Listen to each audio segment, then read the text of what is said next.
Have you ever gone to bed, closed your eyes, and instead of falling asleep, your brain starts running like a marathon? What if I fail? What did they mean when they said that? Why did I say that stupid thing in class? What if tomorrow goes wrong? You toss and turn, drowning in thoughts you never asked for. That, my friends, is overthinking. And today, we're going to break free from this prison of endless thoughts. Because the truth is, your mind can either be your best friend or your worst enemy. And once you learn how to silence that inner chatter, you'll unlock peace, clarity, and unstoppable confidence. So let's dive deep into the science, psychology, and practical steps to stop overthinking once and for all. Most people think overthinking is simply thinking too much. But in reality, overthinking is a habit loop. It goes like this: something happens. Your brain feels uncertain.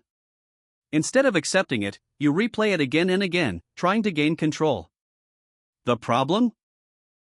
The more you think, the less you act. And the less you act, the more powerless you feel. That's why overthinking is called the silent killer of dreams. Harvard research shows that nearly half of our waking life is spent with a wandering mind. Think about that: 47% of your day, you're not living in the present. You're stuck in the past or worried about the future. But here's the shocking truth: overthinking doesn't solve problems, it only magnifies them. It's like rocking on a chair: you move a lot, but you go nowhere. So, how do we break free? The first key is awareness. Most people don't even realize they're overthinking. They think they're analyzing. They think they're preparing. But what they're actually doing is looping the same thought 100 times. Here's a simple trick: whenever you catch yourself thinking the same thought more than 3 times, pause and ask, am I thinking, or am I replaying? Once you notice the loop, you've already won half the battle. Because awareness brings choice. There was once a monk who was asked, how do you stop negative thoughts? He smiled and said, you don't stop the birds from flying over your head. But you stop them from building a nest in your hair. Your thoughts will come. But you don't have to let them stay. The second step is shifting focus with action. Overthinking thrives in inaction. The longer you sit still, the louder your inner chatter gets. Think about it: when do you overthink the most? At night, lying in bed. Sitting idle with nothing to do. Waiting for something, with too much free time. The solution is simple: shift focus into action. Next time your mind spirals, don't sit there arguing with it. Move. Take a walk. Call a friend. Journal your thoughts. Start working on something that matters. Action is the antidote to overthinking. When Thomas Edison was inventing the light bulb, he failed 1,000 times. Imagine if he had sat down every night thinking, oh no, I failed, maybe I should give up. Instead, he kept taking action, adjusting, moving forward. That's why he succeeded where millions gave up. Remember this line: you can't think your way into confidence. You act your way into it. The third step is to challenge the thought. Sometimes, our inner chatter sounds like a bully. You're not good enough. What if you fail? Everyone's judging you. But here's the secret: your mind is not always telling the truth. It's just giving you stories based on fear, past pain, and insecurity. Here's a method called the 4 questions test. Whenever a negative thought comes, ask yourself, is this thought 100% true? Is there evidence against it? If my best friend had this thought, what would I tell them? Will this thought matter 5 years from now? Most of the time, you'll realize the thought is just noise, not reality. The fourth step is training the present mind.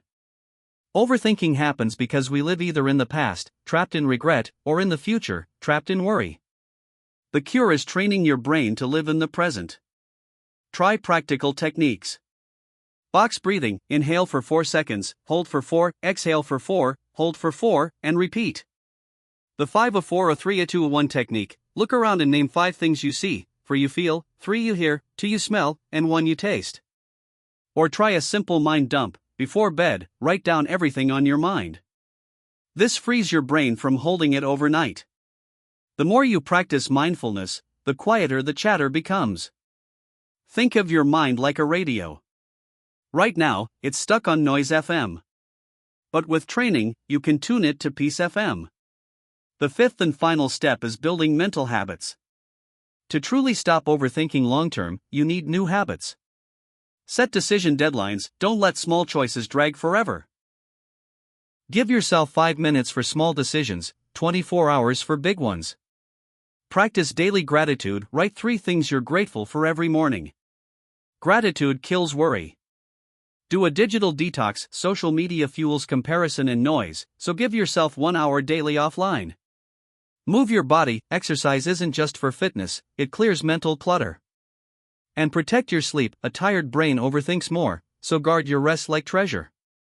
With time, these habits rewire your brain to stay calm, clear, and confident.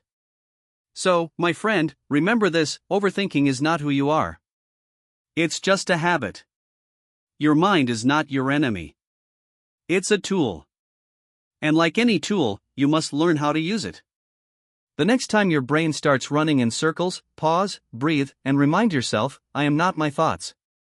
I am the one who chooses which thought to believe. Present. If this video helped you, don't just keep it to yourself. Share it with someone you know who struggles with overthinking. Because together, we can build a world with less noise and more peace. And remember, don't think too much. Just start living. Life becomes beautiful when you stop living in your head and start living in the